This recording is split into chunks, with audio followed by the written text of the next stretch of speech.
नमस्कार, न्यूज के इकलौते फैमिली शो न्यूज की पाठशाला में आप सभी का बहुत स्वागत। मैं हूं सुशांत सिन्हा।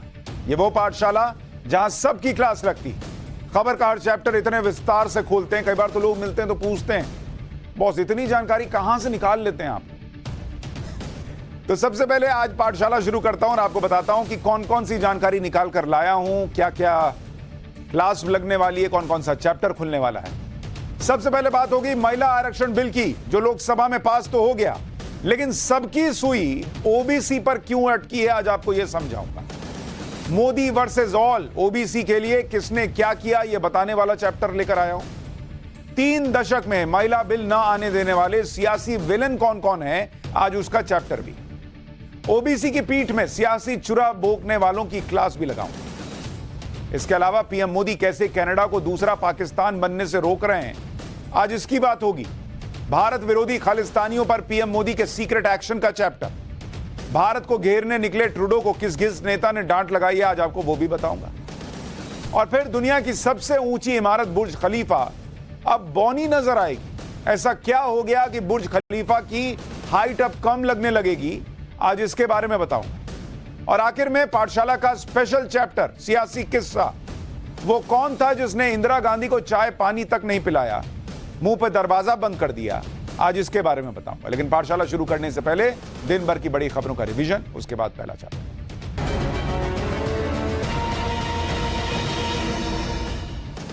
नई संसद की तरह ही अब उत्तर प्रदेश में नई विधानसभा बनाई जाएगी, जिसके लिए मिट्टी की टेस्टिंग का काम शुरू हो गया। जानकारी के मुताबिक पूर्व प्रधानमंत्री अटल बिहारी वाजपेयी के जन्मदिन 25 दिसंबर को नई विधानसभा की आधारशिला रखी जाएगी। नई विधानसभा की आधारशिला प्रधानमंत्री मोदी रख सकते हैं। बताया जा रहा है कि नई विधानसभा को बनाने में 3000 करोड़ रुपए की लागत आएगी और इसका निर्माण 2027 से पहले पूरा कर लिया जाएगा। समाजवादी पार्टी के नेता आजम खान की मुश्किलें बढ़ सकती हैं। इनकम टैक्स की रेड के दौरान आजम खान के अल जौहर ट्रस्ट के दस्तावेजों में गड़बड़ियां मिलने की बातें आ रही। सूत्रों के मुताबिक चंदे में हेराफेरी और विदेश के रकम जुटाने की जानकारी मिली है और इस मामले में अब ईडी भी जांच करेगी। जौहर यूनिवर्सिटी से जुड़े पुराने मामलों में ईडी पहले भी जांच कर चुकी है, लेकिन अब इनकम टैक्स को मिले दस्तावेजों के आधार पर ईडी जांच कर सकती है। अमेरिका के राष्ट्रपति जो बाइडेन अगले साल गणतंत्र दिवस पर चीफ गेस्ट हो सकते हैं। प्रधानमंत्री नरेंद्र मोदी ने बाइडेन को चीफ गेस्ट बनने का न्योता दिया है। भारत में अमेरिका के राजदूत एरिक गारसेटी ने इसकी जानकारी दी। उन्होंने बताया कि G20 समिट के दौरान पीएम मोदी ने बाइडेन को यह न्योता दिया था। भारत और पाकिस्तान की तुलना करते हुए पाकिस्तान के पूर्व प्रधानमंत्री नवाज शरीफ ने कहा है कि भारत आज चांद पर पहुंच चुका है और पाकिस्तान भीख मांग रहा है। दुनिया में हमारी क्या इज्जत रह गई। नवाज शरीफ ने G20 का भी जिक्र किया और कहा कि भारत G20 का आयोजन कर रहा है। भारत के पास आज खजाने में 600 अरब डॉलर हैं, वहीं पाकिस्तान 1-1 अरब डॉलर चीन और अरब देशों समेत दुनिया भर से मांग रहा है। हम कंगाल होने की कगार पर। रूस और यूक्रेन युद्ध से दुनिया परेशान है और इसके बीच अजरबैजान ने अर्मीनिया के खिलाफ फिर से जंग का ऐलान कर दिया। अजरबैजान की सेना ने अर्मीनिया के नागोर्नो काराबाख पर हमला कर दिया। दोनों देशों के बीच साल 2020 में भयंकर युद्ध हुआ था, जिसमें करीब 7000 लोग मारे गए। अजरबैजान ने युद्ध की जानकारी रूस और तुर्की को दे दी है। अजरबैजान ने कहा कि युद्ध का मकसद नागोर्नो और काराबाख को अर्मीनिया के कब्जे से मुक्त करना। भारत के तेज गेंदबाज मोहम्मद सिराज को एशिया कप में शानदार प्रदर्शन का इनाम मिला है। मोहम्मद सिराज आईसीसी की वनडे रैंकिंग में नंबर 1 गेंदबाज बन गए। आज जारी आईसीसी रैंकिंग में मोहम्मद सिराज 9वें स्थान से सीधा कूद कर टॉप पर पहुंच गए। मोहम्मद सिराज ने एशिया कप के फाइनल में 6 विकेट लिए थे। तो ये हो गया दिन भर का रिवीजन। अब पाठशाला की पहली क्लास और इसमें आपको बताऊंगा कि महिला आरक्षण बिल तो पास हो गया, लेकिन सबकी सुई ओबीसी पर क्यों अटकी।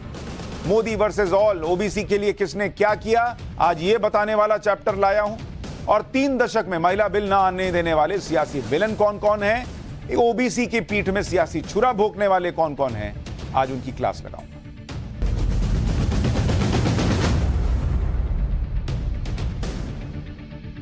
आज देश के लिए ऐतिहासिक दिन, क्योंकि पहली बार महिला आरक्षण बिल को लोकसभा की सैद्धांतिक मंजूरी मिल गई। इस वक्त महिला आरक्षण बिल के प्रावधानों को लेकर संशोधन प्रस्ताव पर वोटिंग चल रही है, लेकिन लोकसभा में मोटे तौर पर महिला आरक्षण बिल पर मुहर लगा दी गई है। पहली बार लोकसभा में यह बिल पार हो रहा है। बिल पर पर्चियों से वोटिंग की गई और उसका रिजल्ट क्या रहा वो आपको बता देता हूं कि ये जो महिला आरक्षण बिल आया उसके पक्ष में कितने वोट बढ़े और उसके विपक्ष में कितने वोट पड़े। महिला आरक्षण बिल, अब ये तो साफ है कि ये पास हो गया और इसके पक्ष में 454 वोट पड़े हैं, 454 वोट, और इसके विरोध में यानी विपक्ष में कह लीजिए मात्र 2 वोट पड़े हैं और ये 2 वोट असदुद्दीन ओवैसी और उनके पार्टी के सांसद के। यानी सीधे 454 वोट के साथ लोकसभा में महिला आरक्षण बिल ने वो करके दिखा दिया जो पहले कभी नहीं हो पाए। महिला आरक्षण बिल के खिलाफ जो 2 वोट पड़े उनमें ओवैसी की पार्टी के सांसद भी हैं और खुद ओवैसी भी हैं, यानी असदुद्दीन ओवैसी और इम्तियाज जलील ने इसके खिलाफ वोट किया। हमने आपको कई बार पाठशाला में बताया कि किस तरह से अब विपक्ष की पूरी राजनीति ओबीसी के मुद्दे पर आकर टिक गई। और आज संसद के अंदर जब चर्चा हुई तो वो दोनों फैक्टर जो नरेंद्र मोदी को प्रधानमंत्री की कुर्सी पर पहुंचाने में बड़ी भूमिका निभाते हैं, वो दोनों फैक्टर आज नेताओं की जुबान पर थे। एक महिला वोट, क्योंकि नरेंद्र मोदी को महिलाओं का वोट जो है वो भर भर के पड़ता है, ये सबको पता है। और दूसरा ओबीसी वोट, जो मैं आपको बार बार बता रहा हूं, क्योंकि ये दोनों जो हैं नरेंद्र मोदी के साथ हैं, इसलिए नरेंद्र मोदी को हराना मुश्किल ही नहीं, नामुमकिन दिखता। और विपक्ष को पता है कि इसको बिना महिला वोट को तोड़े हुए, बिना ओबीसी वोट को तोड़े हुए आप नरेंद्र मोदी को नहीं हरा पाएंगे। और इसलिए जब महिला आरक्षण बिल का जिक्र हुआ तो महिला वोट की तो बात थी, उसमें ओबीसी का फैक्टर भी घुसा दिया। और मैंने आपको पहले भी बताया कि ओबीसी को लेकर ये लोग इतना परेशान हैं कि कैसे ओबीसी का वोट नरेंद्र मोदी से खींचें, कि ओबीसी की राजनीति के चक्कर में ही सनातन विरोध की भी बातें हो रही। मैंने आपको पूरा समझाया। इसी राजनीति की वजह से जातिगत जनगणना की बात हो रही है, यह भी मैंने आपको बताया। और इसी राजनीति की वजह से महिला आरक्षण बिल में भी ओबीसी राजनीति की एंट्री करवा दी गई। हर जगह ओबीसी ओबीसी ओबीसी हो रहा है। आज महिला आरक्षण बिल पर सोनिया गांधी भी बोली और राहुल गांधी भी बोले। दोनों ने महिला आरक्षण के अंदर ओबीसी कोटे की बात कर दी, मतलब कोटे में कोटा। जबकि ये वही सोनिया गांधी हैं, ये वही राहुल गांधी हैं जो 2010 में जब इनकी खुद की सरकार थी और महिला आरक्षण बिल लेकर आए थे, तब ओबीसी आरक्षण को खारिज कर रहे थे। अपने ही सहयोगियों को किनारे लगा रहे थे, कह रहे थे कि कोटे के अंदर कोटे की कोई जरूरत ही नहीं है। आज मैं आपको इनका इतिहास क्या है ओबीसी कोटे को लेकर, महिला आरक्षण बिल को लेकर, वो पूरा इतिहास बताऊंगा। किसने ओबीसी के लिए क्या किया इसको फैक्ट से बताऊंगा। लेकिन पहले देख लीजिए कि कैसे सोनिया गांधी और राहुल गांधी विपक्ष ने महिला आरक्षण की पूरी राजनीति ओबीसी की तरफ भटकाने में पूरा जोर लगाया। राहुल गांधी सरकार के सचिवों की लिस्ट तक दिखाने पर आ गए कि भैया सरकार में जो सचिव हैं उसमें ओबीसी बहुत कम है, जबकि इस मुद्दे का महिला आरक्षण से कोई लेना देना नहीं था। एक बार राहुल गांधी को सुनिए उन्होंने क्या कहा है, फिर मैं जरा इसके फैक्ट्स बताता हूं। मैंने ये सवाल पूछा कि ये जो 70 सेक्रेटरी हैं, 90 सेक्रेटरी हैं, ये जो हिंदुस्तान की सरकार को चलाते हैं, जो बजट को चलाते हैं, इनमें से ओबीसी कितने हैं? नरेंद्र मोदी जी प्रधानमंत्री हैं, ओबीसी के लिए काम करते हैं। मैंने ये सवाल पूछा, मैं आपको जवाब देना चाहता हूं। हिंदुस्तान के सेक्रेटरीज 90 में से सिर्फ 3 ओबीसी से हैं।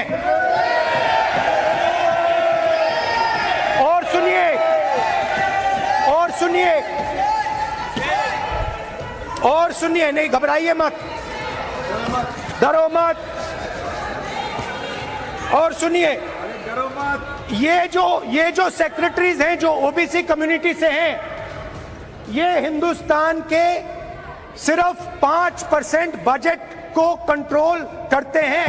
ये ओबीसी कम्युनिटी का अपमान है। तो सवाल उठता है कि इस देश में कितने ओबीसी हैं, कितने दलित हैं, कितने आदिवासी हैं, और उस सवाल का जवाब सिर्फ कास्ट सेंसस से मिल सकता है। आप सोचिए, महिला आरक्षण पर बात चल रही है और बात कहां कितने सचिव ओबीसी हैं इस पर चली गई। जातिगत जनगणना की बात घुस गई उसमें। यह सब ऐसे ही नहीं हो रहा है। हालांकि राहुल गांधी की जो रिसर्च टीम है वो मेहनत कम करती है, क्योंकि राहुल गांधी ने तो यह कह दिया कि देश को 90 सचिव चला रहे हैं और उन 90 सचिव में सिर्फ 3 सचिव ओबीसी समुदाय के। लेकिन आपको यह भी देखना होगा कि कांग्रेस ने ओबीसी का कितना ख्याल रखा और राहुल गांधी जो बात कह रहे हैं उसमें सच्चाई कितनी। भाई पहली बात तो यह है कि राहुल गांधी के पास यह जानकारी कहां से आई कि सरकार में कितने ओबीसी सचिव हैं, क्योंकि जिन सचिवों की बात की जा रही है भाई वो 1992 बैच तक के हैं। भाई उतना एक्सपीरियंस हुआ, 92 बैच के थे, इतना एक्सपीरियंस हुआ तब वो सचिव बने हैं। और 94 से पहले के बैच के जितने भी अफसर अपॉइंट किए गए उनका कोई ओबीसी जातिगत आंकड़ा मौजूद ही नहीं है। तो जब सचिव ही 92 बैच तक के बन रहे हैं लगभग, तो इनको कहां से जानकारी मिल गई भाई। दूसरी बात यह कि आजादी के करीब 45 साल बाद सरकारी नौकरी में ओबीसी को आरक्षण देने की व्यवस्था शुरू हुई। इन 45 सालों में ज्यादातर वक्त कांग्रेस ने ही राज किया। अगर यह व्यवस्था कांग्रेस पहले लागू कर देती तो आज ये आंकड़े कुछ और होते। भाई आप कह रहे हो कि सचिव मात्र 3 ओबीसी है, मान लीजिए आपका आंकड़ा सही भी है, तो ये तो ज्यादातर लोग वो हैं जो 92 बैच के हैं। तो आजादी के बाद 92 तक आपने क्यों नहीं ओबीसी को जो है बड़े बड़े पदों पर बैठाया या उनको उनकी एंट्री करा दिए होते 92 बैच तक में, तो आज वो बैठे होते सचिव बनकर। यानी यहां भी ये उल्टा तीर जो है वो राहुल गांधी की तरफ चला गया, यू टर्न मारकर। इसके अलावा ये देखिए कि केंद्र सरकार में सचिवों के अलावा जो अफसर और कर्मचारी हैं उसमें कितने ओबीसी समुदाय से, क्योंकि अब तो ये डेटा है और इसमें आपको मनमोहन सरकार और मोदी सरकार की तुलना करके बता देता हूं कि ओबीसी के बारे में कौन कितना सोच रहा है और कितना नहीं। अगर आप ओबीसी अधिकारियों का आंकड़ा देखें कि देश में इस वक्त कितने ओबीसी अधिकारी हैं, और इसको मैं आपको यूपीए वर्सेस मोदी सरकार दिखा रहा हूं कि किसके वक्त कितने रहे। इसका आंकड़ा देख लीजिए, पता चल जाएगा। अगर आप देखेंगे ग्रुप ए लेवल के जो अफसर हैं देश में, मनमोहन सरकार के वक्त यह आंकड़ा 9.4% का था। यानी देश में जितने ग्रुप ए लेवल के अधिकारी थे उसमें से 9.5% जो है वो ओबीसी से। मोदी सरकार में यह आंकड़ा करीब करीब 17% पर है। 16.9% ग्रुप ए अधिकारी ओबीसी से, यानी ऑलमोस्ट डबल से थोड़ा ही कम। उसके बाद देखिए ग्रुप बी, उसमें कितने अधिकारी ओबीसी के हैं आज और पहले कितने थे। मनमोहन सरकार के वक्त ग्रुप बी में 11.6% अधिकारी ओबीसी से आते थे। मोदी सरकार में यह आंकड़ा आज की डेट में 15.7 यानी करीब करीब 16% का है। यानी यहां भी मनमोहन सरकार से ज्यादा। ग्रुप सी के अधिकारी, ग्रुप सी के कर्मचारियों को अगर आप देखेंगे, जिसमें आप सफाई कर्मचारियों वगैरह को हटा दीजिए, इसमें मनमोहन सरकार के वक्त 18.4% अधिकारी कर्मचारी दोनों कर दिए, और मोदी सरकार में ये 18.4% था यूपीए के जमाने में। आज की डेट में 22.5% है ग्रुप सी में ओबीसी से। यानी तीनों में, ग्रुप ए में, ग्रुप बी में, ग्रुप सी में, तीनों में नरेंद्र मोदी सरकार में जो ओबीसी हैं अधिकारी और कर्मचारी, वो मनमोहन सरकार के समय से ज्यादा है। और राहुल गांधी कह रहे और सचिव जो हैं वो 3 है, बाकी क्यों नहीं बताते सर। आज ओबीसी की बात करने वाली कांग्रेस को अपना इतिहास भी देखना चाहिए। कांग्रेस ने अपना कोई भी प्रधानमंत्री ओबीसी समुदाय से नहीं बनाया। इतनी ओबीसी की चिंता थी तो यह भी करके दिखाते। ओबीसी समुदाय वाले प्रधानमंत्री देवेगौड़ा को कांग्रेस ने कार्यकाल तक पूरा नहीं करने दिया। राजीव गांधी ने मंडल आयोग की सिफारिशों का जोरदार विरोध किया था। कांग्रेस ने ओबीसी अध्यक्ष सीताराम केसरी के साथ दुर्व्यवहार करके अध्यक्ष पद से हटा दिया था। सीताराम केसरी की तो जो दुर्गति हुई थी वो सबको याद है। तब ओबीसी की चिंता कहां गई? कांग्रेस और विपक्ष की ओबीसी पॉलिटिक्स प्रधानमंत्री नरेंद्र मोदी के खिलाफ क्यों नहीं चल पाएगी, उसे आपको इन आंकड़ों से भी समझना चाहिए कि नरेंद्र मोदी सरकार में कितने ओबीसी हैं। अगर आप देखेंगे सरकार में ओबीसी, और मैं आपको ये मोदी सरकार का बता रहा हूं, मोदी सरकार में ओबीसी, पीएम मोदी वो खुद ओबीसी से आते हैं। नरेंद्र मोदी खुद ओबीसी समुदाय से आते हैं। कैबिनेट में, जो नरेंद्र मोदी की कैबिनेट है, कैबिनेट में अगर आप मंत्री देखेंगे नरेंद्र मोदी कैबिनेट में, तो 77 में से 27 ओबीसी हैं। यानी अगर आप प्रतिशत निकालिएगा तो करीब 35% कैबिनेट में मंत्री ओबीसी है नरेंद्र मोदी सरकार में, जो आज तक का हाईएस्ट है। और जो ओबीसी को आरक्षण भी है वो भी 27% है। मतलब जो आरक्षण भी मिला है अलग अलग जगहों पर, इसमें कैबिनेट में कोई आरक्षण नहीं है भाई, लेकिन अलग जगहों पर जो मिला उससे भी 8% ज्यादा कैबिनेट में मंत्री।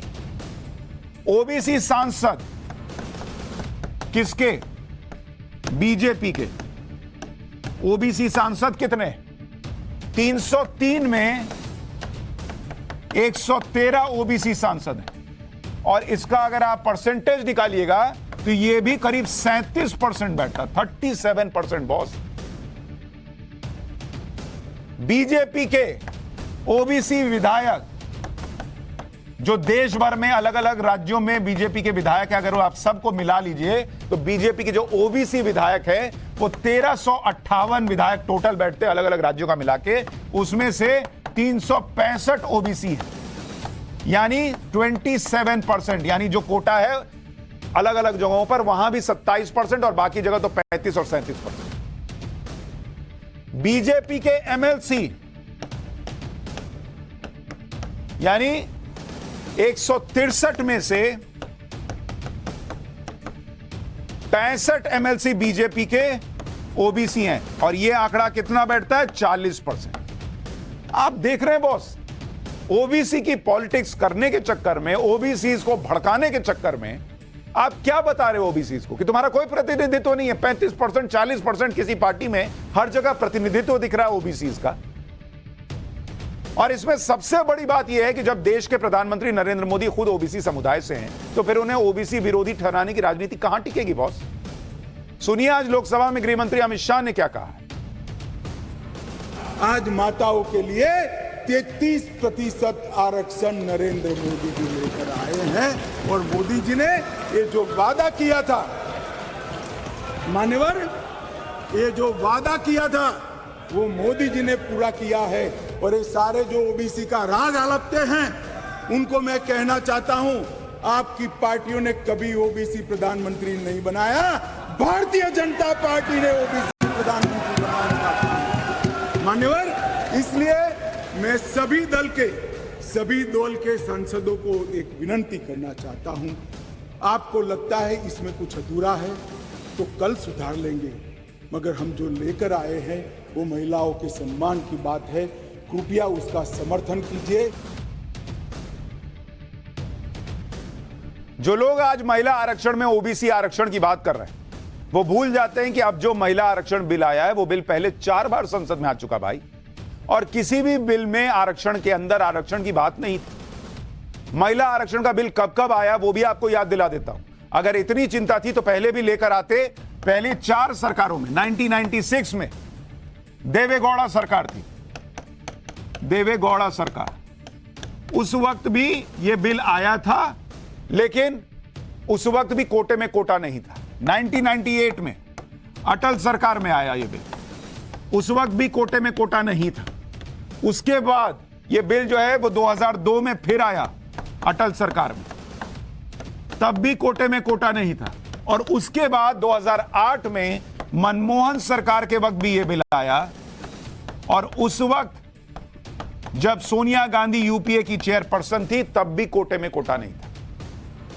किसी में भी कोटे के अंदर कोटे की बात नहीं की गई। महिला आरक्षण बिल में कोटे के अंदर कोटे को लेकर मनमोहन सिंह सरकार के दौरान बहुत बवाल भी हुआ था। इसका पूरा इतिहास भी आपको बताऊंगा, लेकिन जो लोग इस इतिहास को भूल गए हैं वो लोग आज क्या बात कर रहे हैं वो भी देख लीजिए। आज सोनिया गांधी ने सबसे पहले तो महिला आरक्षण का क्रेडिट ही राजीव गांधी को दे दिया और यह कहा कि उनका अधूरा सपना है। इसके बाद सोनिया गांधी ने बिल के समर्थन का ऐलान तो किया, लेकिन 2 बातों पर आपत्ति जताई। पहला यह कि बिना देरी के महिला आरक्षण बिल जल्द से जल्द लागू होना चाहिए। दूसरा, बिल के समर्थन के लिए यह शर्त जोड़ दी कि 33% महिला आरक्षण के अंदर SC, ST और OBC महिलाओं को अलग से आरक्षण मिले। एक बार लोकसभा में सोनिया गांधी ने क्या कहा है वो सुनिए, फिर आपको बताऊंगा कि सोनिया गांधी क्या कहा करती थी। राजीव गांधी जी का सपना अभी तक आधा ही पूरा हुआ है। इस बिल के पारित होने के साथ ही वह पूरा होगा।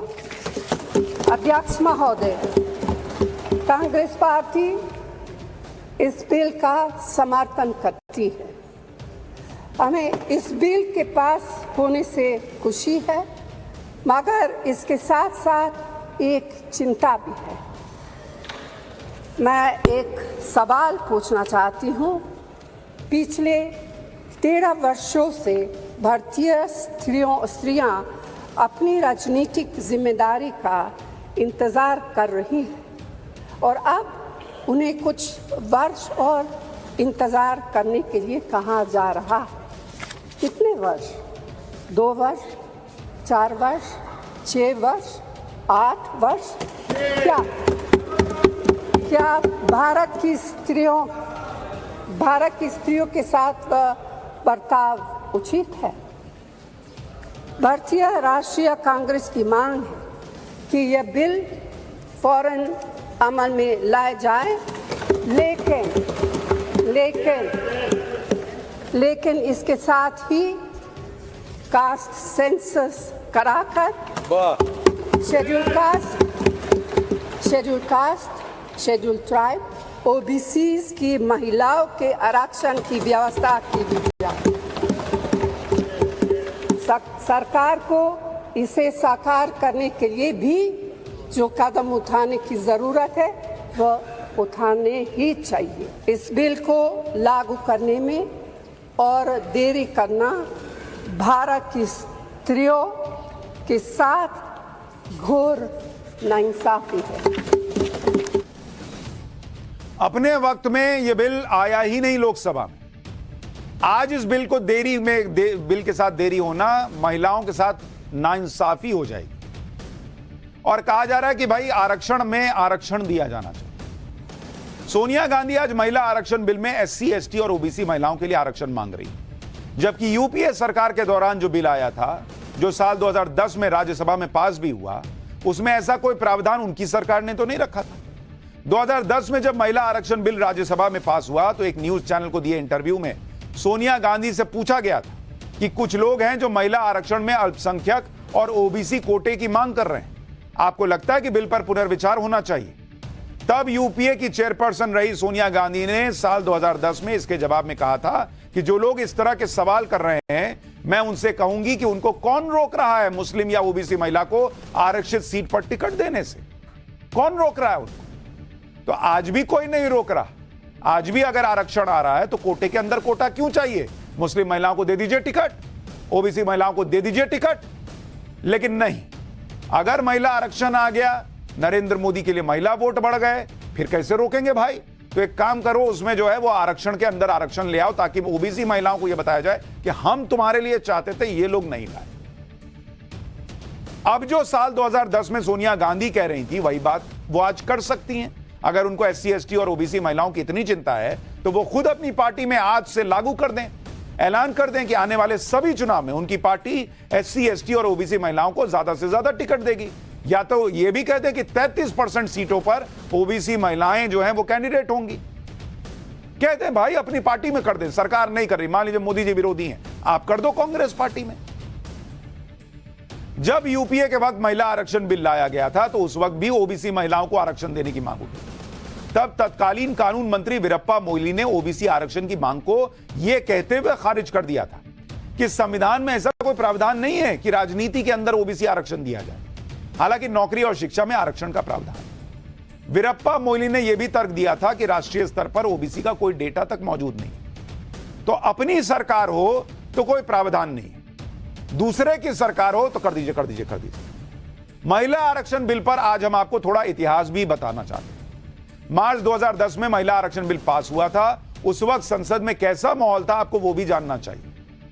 बात 8 मार्च 2010 की है, उस दिन पूरी दुनिया अंतर्राष्ट्रीय महिला दिवस मना रही थी, लेकिन हमारी संसद में महिलाओं को आरक्षण देने वाले बिल की कॉपी फाड़ी जा रही थी। उस दिन राज्यसभा में समाजवादी पार्टी के सांसद सभापति हामिद अंसारी की टेबल पर चढ़ गए थे और माइक उखाड़ने की कोशिश कर रहे थे। कुछ सांसदों ने तो बिल को फाड़कर उसका गोला बनाकर सभापति की तरफ फेंक दिया था। 9 मार्च 2010 को महिला आरक्षण का विरोध कर रहे 7 सांसदों को सस्पेंड कर दिया गया और मार्शल उन्हें पकड़कर बाहर ले गए। इसमें आरजेडी और समाजवादी पार्टी के सांसदों को मार्शल के जरिए बाहर किया गया। 9 मार्च 2010 को ही महिला आरक्षण बिल पर राज्यसभा में वोटिंग हुई, जिसमें 186 वोट बिल के समर्थन में पड़े और 1 वोट विरोध। बीएसपी और टीएमसी सांसदों ने राज्यसभा से वॉकआउट कर दिया था और महिला आरक्षण बिल पर होने वाली वोटिंग में हिस्सा तक नहीं लिया। बिल के पास होने के बाद सोनिया गांधी ने इसे ऐतिहासिक बताया था और पार्टी लाइन को भूलकर बीजेपी, लेफ्ट और दूसरी पार्टियों की महिला सांसदों ने संसद के बाहर जश्न मनाया था, गाना गाया था। उस वक्त कैसी बयानबाजी हो रही थी, सोनिया गांधी और बाकी पार्टियों के प्रमुखों ने क्या कहा था, एक बार इतिहास का वो पन्ना भी पलटता हूं, सुनिए जरा। बहुत समय के बाद आज हमने इस ऐतिहासिक कदम उठाए और मैं अपनी भारत की अपनी प्यारी बहनों को, उन सभी को बधाई देती हूँ और जिन दलों ने हमको समर्थन दिया उनको भी बधाई और बहुत बहुत धन्यवाद। जब तक ये मुस्लिम महिलाओं को, पिछड़ी जाति के महिलाओं को, शेड्यूल्ड क्लास और दलित महिलाओं का प्रावधान नहीं किया जाएगा तो हमारा जंग और जिहाद हमारा जारी रहेगा। मैं महामहिम राष्ट्रपति जी को अपना समर्थन पत्र मैं कल भेज रहा हूँ। हाँ, अब संघर्ष ऐसा संघर्ष होगा जो 1977 में हुआ था, उससे बड़ा संघर्ष होगा। अगर महिला बिल हमारे संशोधनों के साथ पास नहीं किया जाएगा, पहले कह दिया था, नहीं तो हम समर्थन वापस लेंगे। इस वोटिंग में बहुजन समाज पार्टी पार्टिसिपेट नहीं करेगी क्योंकि हम असहमत हैं बिल के इस स्वरूप से हम असहमत हैं और अपनी असहमत को व्यक्त करते हुए हम लोग इस वोटिंग से अपना बॉयकॉट करेंगे। तो जो सोनिया गांधी, जो राहुल गांधी आज कह रहे हैं कि भाई ओबीसी महिलाओं को, एससी एसटी महिलाओं को इस आरक्षण के अंदर आरक्षण मिले, वो तब लालू जी की, मुलायम सिंह की, बीएसपी की बातें क्यों नहीं सुन रहे थे? अगर देना ही था तो दे देते, तभी कहते अरे आप कहां नाराज हो रहे लालू जी, अभी देती हूं, अभी देता हूं, कोटे के अंदर कोटा। लेकिन तब नहीं दिया, आज चाहिए। जेडीयू के शरद यादव, आरजेडी के लालू प्रसाद यादव और समाजवादी पार्टी के मुलायम सिंह, इन तीनों की तिकड़ी ने उस वक्त महिला आरक्षण बिल का जबरदस्त विरोध किया। उस वक्त लालू प्रसाद यादव और मुलायम सिंह की पार्टी यूपीए सरकार को बाहर से समर्थन दे रही थी। ये तीनों नेता इस बात पर बिल का विरोध कर रहे थे कि महिला आरक्षण बिल में अल्पसंख्यक, एससी, एसटी और ओबीसी महिलाओं को भी आरक्षण मिले। उस वक्त बिल का विरोध करते हुए मुलायम सिंह और लालू प्रसाद यादव ने यूपीए सरकार से समर्थन वापस लेने की धमकी तक दे दी थी। इसके बाद भी कांग्रेस पार्टी महिला आरक्षण बिल पर बैकफुट पर आ गई थी और राज्यसभा में बिल पास होने के अगले ही दिन तत्कालीन प्रधानमंत्री मनमोहन सिंह ने लालू यादव और मुलायम सिंह को मिलने के लिए बुलाया। मीटिंग में तय हुआ कि सर्वदलीय बैठक बुलाई जाएगी और उसके बाद यह बिल लटक गया। लेकिन उसमें ओबीसी महिलाओं को आरक्षण देने का प्रावधान नहीं आया आरक्षण के अंदर। लेकिन आज कहा जा रहा है कि ना आरक्षण में आरक्षण दे दीजिए। उस वक्त यूपीए सरकार के सामने दिक्कत यह थी कि उसे वित्त समेत कई अहम विधेयक के लिए लालू और मुलायम के समर्थन की जरूरत है। सुनिए, जब साल 2010 में मुलायम सिंह, शरद यादव और लालू यादव की तिकड़ी तत्कालीन पीएम मनमोहन सिंह से मिलकर लौटी थी तो उन्होंने क्या कहा। मुस्लिम और पिछड़े और दलित, इनका जो इतना बड़ा कदम हो रहा है तो हिंदुस्तान की 80% आबादी को इसमें इनकॉर्पोरेट करिए, इसमें शरीक करिए, ये हमने अपना सुझाव रखा। और एक सुझाव ये भी रखा कि ऑल पार्टी मीटिंग बुला लीजिए।